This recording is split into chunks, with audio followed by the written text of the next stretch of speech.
Greetings and salutations, everyone. My name is Andrew Kirchhoff, and welcome to my YouTube channel. Today, we're talking about my Week 14 tight end rankings for the 2020 fantasy football season. On today's episode, of course, we're talking about all things related to the tight end position, beginning with matchups. We'll talk about which defenses are giving up the most points thus far this season on average in a half PPR scoring format to opposing tight ends.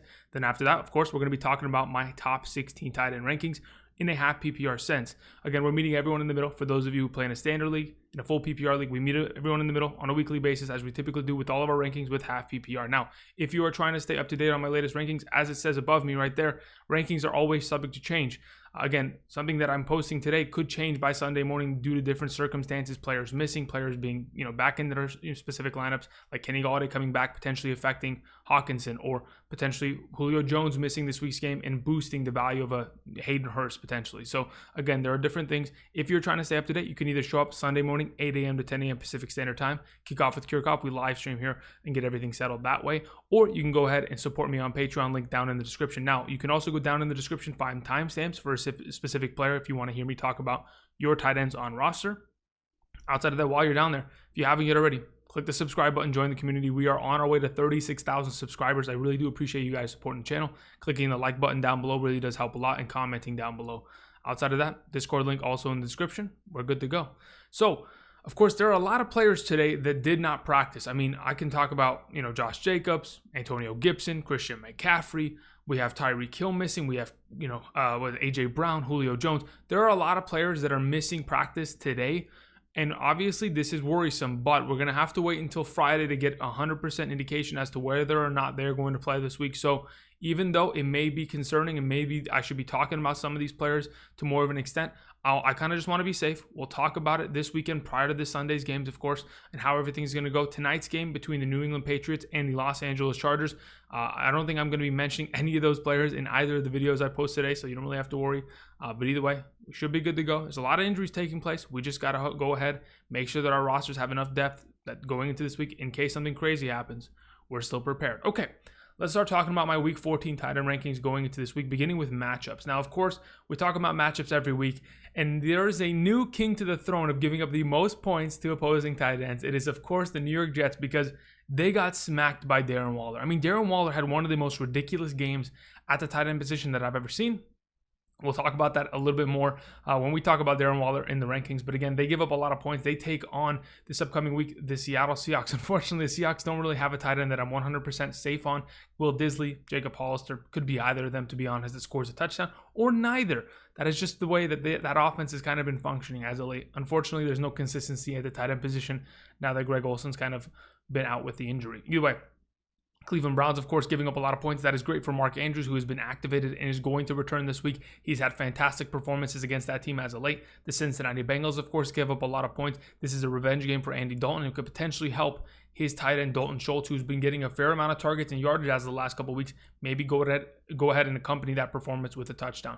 The Chicago Bears, of course, every single week they are giving up a lot of points. That is a helpful thing for potentially Darren Fells or Jordan Akins, but I don't really trust either of those tight ends in a top 16 capacity going into this week. Maybe if you are super desperate or playing in the DFS, those guys could be of value. The Atlanta Falcons, of course, giving up a lot of points. That's great for Hunter Henry this week. The Buffalo Bills giving up a bunch of points too. I mean, just thinking about it, the Buffalo Bills, they play against Eric Ebron. The Falcons play against Hunter Henry. These are great tight ends that are already in the top 12 conversation every single week, and they're accompanied by great matchups, especially in Week 14, where you need to go ahead and get a big performance out of a tight end so that you can, regardless of injuries or players missing, still find yourself winning and, at least advancing to the next week in Week 15. But either way, more of the matchups: Tennessee, the Jacksonville Jaguars, Philadelphia Eagles, Carolina Panthers. That's great for Noah Fant. That's great for Jonnu Smith. We'll mention those guys as the video progresses. But either way, great matchups at the tight end position all around.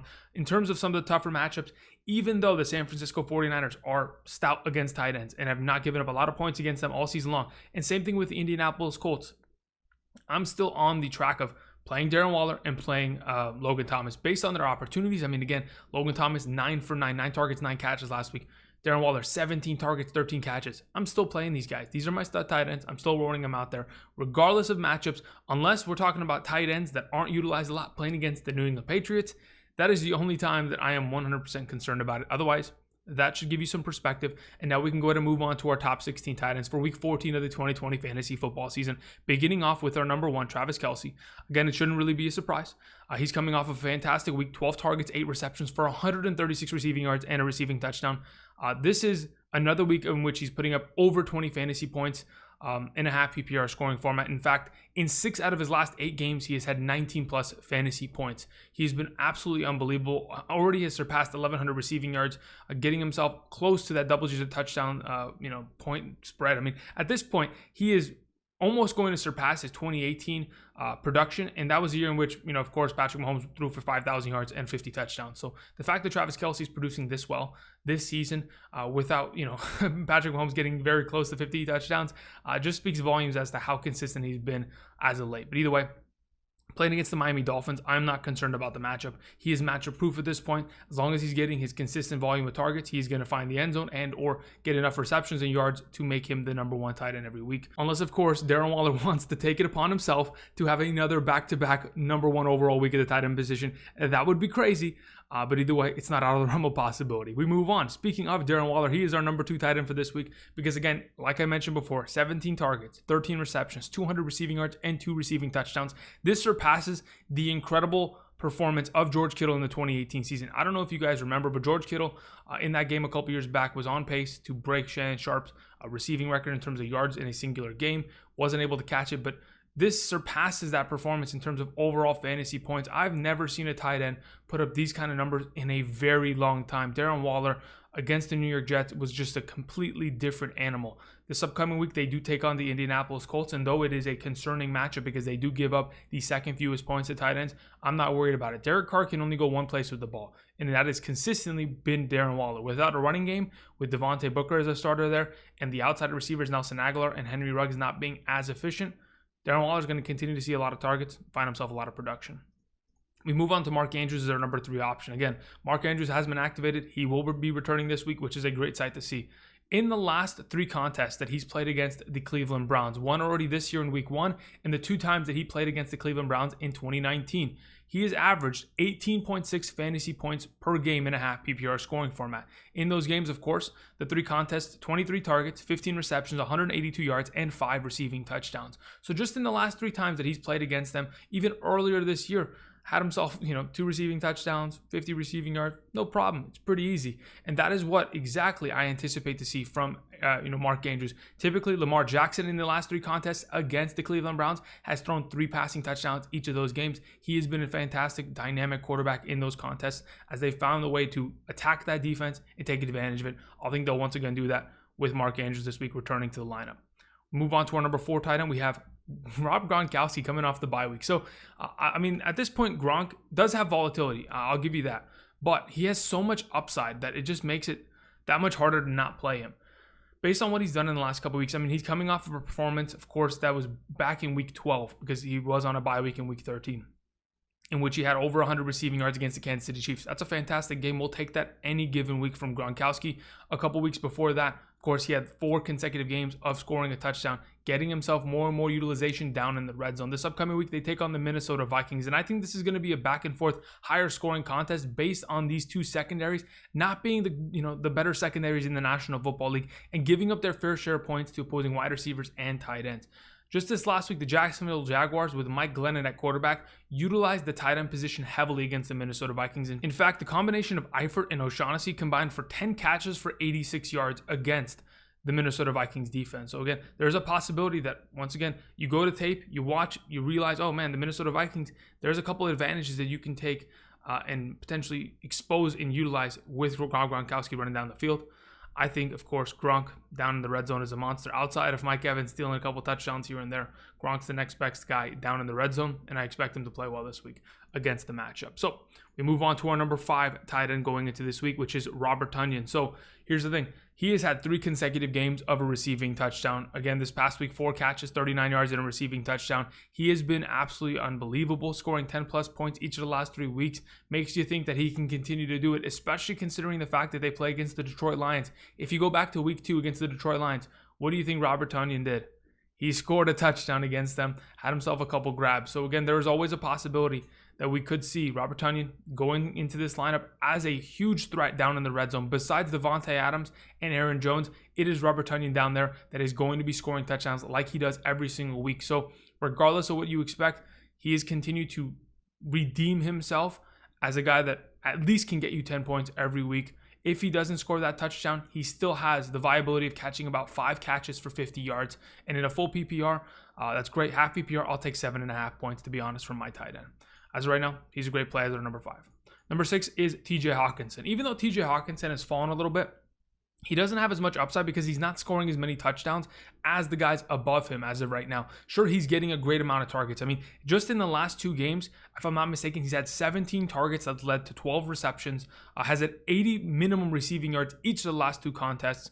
I mean, that in itself speaks volumes to how much utilization he's getting in this offense. And the fact that Matthew Stafford is throwing the ball as comfortably as he has. I mean, he's coming off of a game of 402 passing yards against Chicago.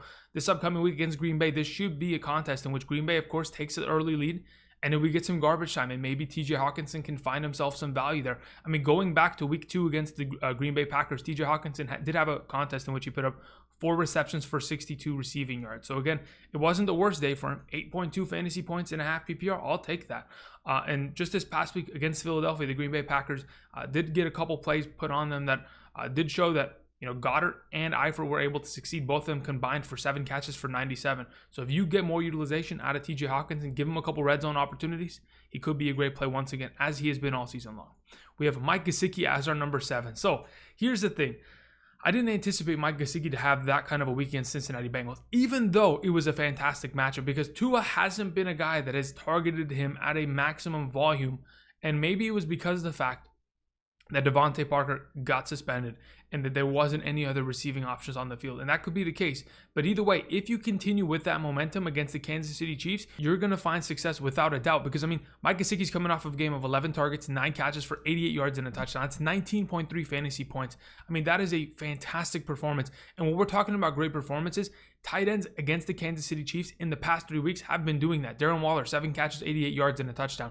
Rob Gronkowski, 6 catches, 106 yards. Noah Fant, 4 catches for 57. Even though Noah Fant's performance wasn't above the line and didn't have that 100-yard game or a touchdown, it is still enough to make me think that if this Dolphins offense is going to be catching up majority of the second half, the ball is going to go in Gesicki's direction, especially considering there hasn't been much of a connection with any other receiving options on this team as of late. So Gesicki as my number 7, I'm confident with it.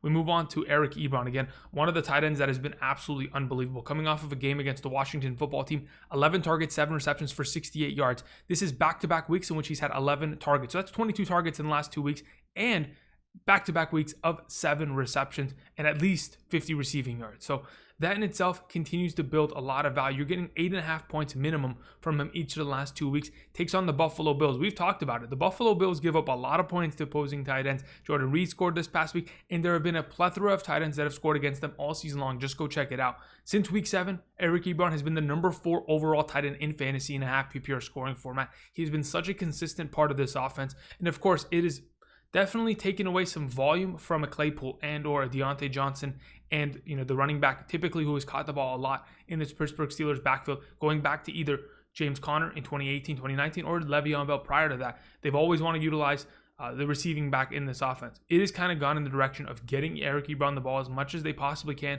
and has definitely helped them out as the weeks have progressed. But either way, Eric Ebron, a fantastic play based on opportunity, matchup, and everything that's going for. Our number 9 for this week is Hunter Henry, and I have a lot of confidence in him, even though last week it was a mess, to say the very least. The Patriots completely destroyed the Los Angeles Chargers. We all know that. Every single one of their offensive threats were diminished in terms of overall upside based on getting smacked 45-0. But that being said, prior to that matchup, Hunter Henry was on a consistent streak of scoring. I mean, he had 23 targets in the last 3 games, leading to 15 receptions, 145 yards, and 2 touchdowns. So again, he was getting nearly 9 to 10 fantasy points per game minimum on a 3-week basis, and he was on his way in the right direction. This upcoming week, hopefully he can get back on track as he plays against the Atlanta Falcons. This is a fantastic matchup. Of course, the Falcons all season long have been in the top 5 in terms of giving up a lot of points to opposing tight ends, because again, their secondary has not been great all season long. That has been their biggest fault.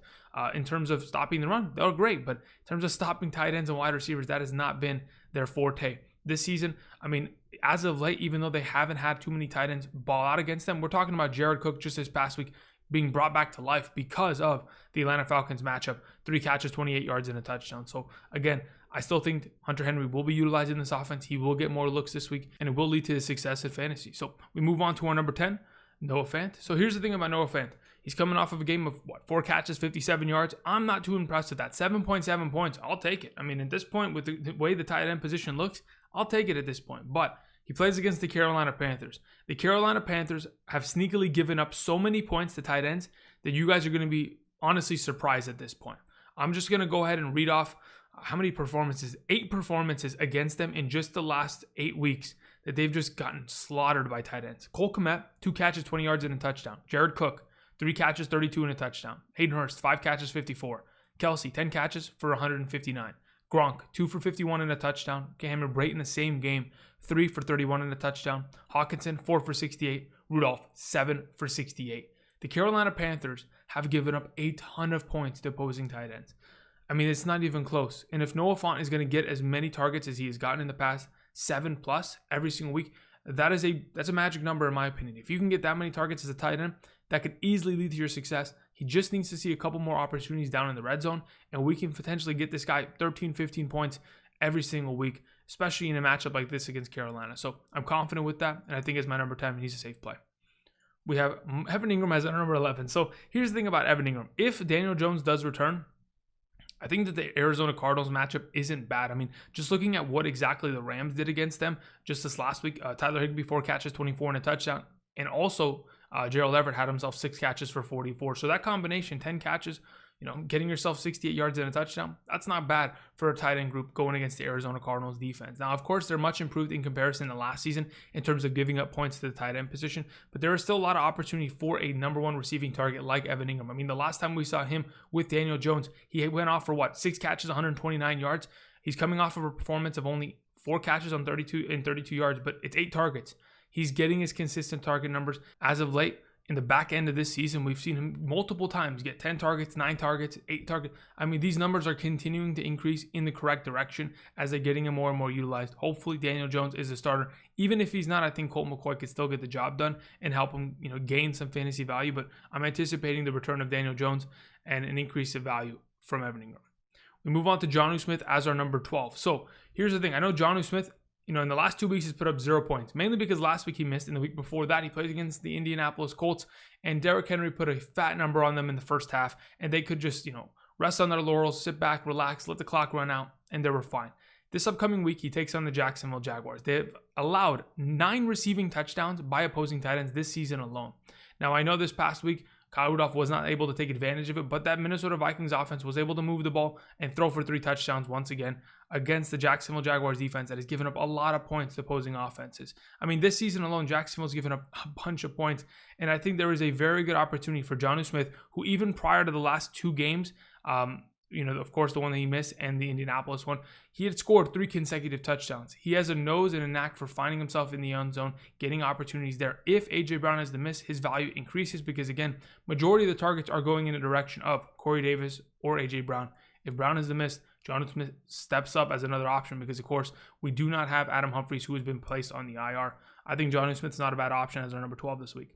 Dallas Goedert has kind of fallen because I don't know what to expect from Jalen Hurts, the quarterback of the Philadelphia Eagles. The rookie quarterback, as of right now, the only thing that I've seen from him, 5 for 12 passing against the Green Bay Packers defense in the fourth quarter, which should typically be a pretty easy, placement. I mean, Mitchell Trubisky tore them up in the fourth quarter, but that's not saying much. Either way, the whole point is, in the time that Jalen Hurts came into the game, I think it was 7 minutes left in the third quarter, Dallas Goedert only got himself 2 targets. Zach Ertz got himself 2 targets.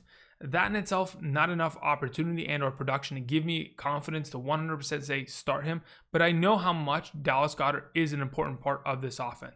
They're going to hammer that in with Jalen Hurts, and he's going to get himself more and more opportunities sent in the direction of a Dallas Goedert. So I'm not 100% too worried about it. I still think that he's going to get opportunity, but it's not going to be the top 5 performances that we've seen him produce over the last month of the season. It's going to be a little bit dialed back, and that's why I have him at 13. Moving on to our number 14, we have Logan Thomas. So I know he's coming off of a great game. 9 catches, 98 yards, caught all of his targets, and a receiving touchdown against the Pittsburgh Steelers, who at the time were giving up the fewest points to opposing tight ends. Now, I understand that we're going into a game against the San Francisco 49ers. They are typically great against the tight end position, but A lot of you will say, hey, Andrew, Dawson Knox was able to score against them. Josh Allen was able to impose his will. What's not to say that, Alex Smith is going to continue to feed him the ball? There's a very good chance that that happens. But I'm not 100% going to take a 20-point performance that he had last week and dump in head first and just try to, hope for the best. If you are really struggling in the tight end position, there's a reason why I have him at 14, because I do think he has a lot of value and he has a lot of upside. It's just a matter of if he scores and is given the ample amount of targets. That's the question at hand. This upcoming week should be a pretty competitive matchup between Washington and the 49ers, and I still think he will have value, but nothing too crazy like that 20-point performance. That's just that was out of nowhere, to say the very least. We have Jordan Reed on the other side of that matchup against the Washington football team, coming off a performance in which late in the game, he had himself a receiving touchdown to save his week. 3 catches on 4 targets for 32 yards and a touchdown. My entire thought process as of right now is, again, George Kittle's probably not coming back till week 16 or 17. Even then, they want to get the tight end position more and more utilized on a weekly basis. With the way that Nick Mullins is playing, coming off of a 3 passing touchdown game, getting Brandon Ayuk as many touches as he has, hopefully this touchdown to Jordan Reed kind of opens his eyes and gets him the ball more often on a weekly basis. I'm hoping that's the case. We know how talented Jordan Reed is when he's healthy and fully ready to go. Of course, he's out of his prime to an extent, but I still think with this offense and the way that they want to utilize tight ends, Jordan Reed could still have value this upcoming week and going forward. The last tight end I wanted to mention specifically is Dalton Schultz. So here's the thing. Dalton Schultz plays against the Cincinnati Bengals. A couple of the matchups that they've given up. Of course, we talked about it earlier. Mike Gesicki had himself 9 catches, 88 yards, and a touchdown. The week before that, Evan Engram, 6 catches, 129. We had Harrison Bryant, had himself 4 catches, 56 and a touchdown in that same game. The Cleveland Browns also had a receiving touchdown by David Njoku, the other tight end. And then Trey Burton, recently 4 catches, 58 yards, and a touchdown. Every tight end that plays against Cincinnati Bengals will score. That is just the thing. And I think Dalton Schultz, the way that he's gotten consistent amount of work over the last couple of weeks, whether it's 5 targets, 5 catches, 4 targets, 4 catches, he is continuing to get himself more and more utilized in this offense. And I think this upcoming week in the revenge game of Andy Dalton, perhaps we could see this Dallas Cowboys team scoring a lot more than we typically see. And it could definitely help out Dalton Schultz in his overall productivity. Those are my top 16 tight ends for week 14 of the 2020 fantasy football season. Thank you everybody for watching. And until next time, which will be later this afternoon, the quarterback video, thank you. And I'll see you guys later. Click the like button, subscribe. Peace.